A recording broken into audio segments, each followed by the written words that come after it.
2014 সালে যেদিন সরকারটা এসেছিল, যে ক্রুড অয়েল থেকে পেট্রোলিয়াম তৈরি হয়, সেই ক্রুড অয়েলের এক ব্যারেলের দাম ছিল $108 আন্তর্জাতিক বাজারে। আজকের দিনে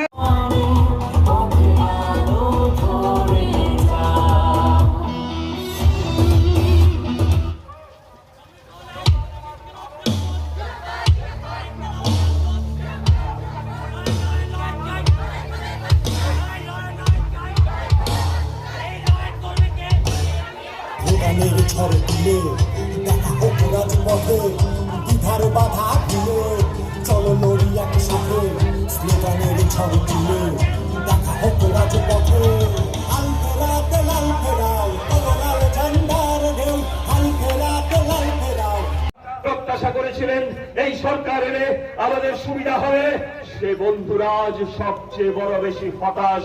তারা বলছেন কাদের করে এনেছি, কি সর্বনাশ করেছে, নিজের পায়ে নিজে কুড়াল মেরেছে।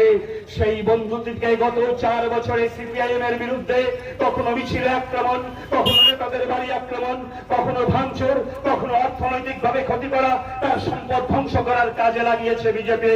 কেন?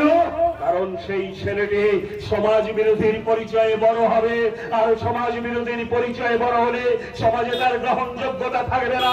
সে ইচ্ছে করলেও আর ফিরে আসতে পারবে না সিপিআইএম এ।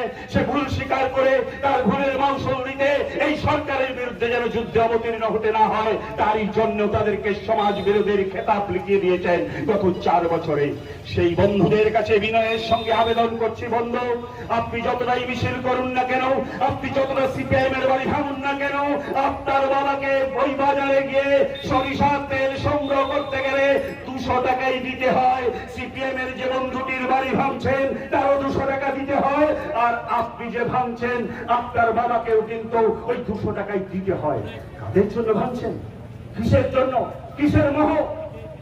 শুধু তা না, আমরা লক্ষ্য করছি আজকে যখন গোটা রাজ্য উত্তাপ হচ্ছে, মানুষ এগিয়ে আসে, তখন সেই সময় আমরা দেখলাম হঠাৎ করে রাজ্যের মুখ্যমন্ত্রী পরিবর্তন হলো।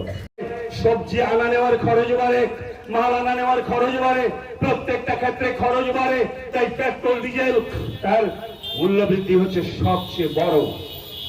5টি বামপন্থী দল তাই বলেছে 100 টাকায় যে 52 টাকা তুমি ট্যাক্স নিচ্ছ সরকার, এই পুরো ট্যাক্সটা তুমি উইথড্র করাও, তুলে নাও, তাহলে অন্তত 50 টাকায় ভারতবর্ষের মানুষ পেট্রোল ডিজেল কিনতে পারবে। শুধু কি তাই, বাংলাদেশে পেট্রোল ডিজেল কি 100 টাকায় বিক্রি হয়? নেপালে কি বিক্রি হয়? পাকিস্তানে কে বিক্রি হয়? ভুটানে কে বিক্রি হয়? আমার পার্শ্ববর্তী এমন একটা দেশ আছে যে দেশে বিক্রি হয় না? ভারতবর্ষের পার্শ্ববর্তী কোন দেশে ওই 100 টাকায় পেট্রোল বিক্রি হয় না, তার দাম অনেক নিচে। ভারতবর্ষ থেকে অর্থনৈতিক ভাবে বাংলাদেশ সমৃদ্ধ না ভারতবর্ষ সমৃদ্ধ? পাকিস্তান সমৃদ্ধ না ভারতবর্ষ সমৃদ্ধ? নেপাল সমৃদ্ধ না ভারতবর্ষ সমৃদ্ধ? ভুটান সমৃদ্ধ না আমরা সমৃদ্ধ? তাই বন্ধুগণ, আমরা বলছি আমাদের দেশের সরকারের কাছে কোনো যুক্তি নেই, শুধুমাত্র মানুষকে লুট করবেন বলে, কর্পোরেটদের আজকে পয়সা বাড়াবেন বলে আজকে এই জায়গায় পৌঁছে যাচ্ছেন। প্রতিদিন জিনিসপত্রের দাম বাড়ছে, তার বিরুদ্ধে আমরা লড়াই করতে চাই, তার জন্য রাস্তায় নামতে বলেছে।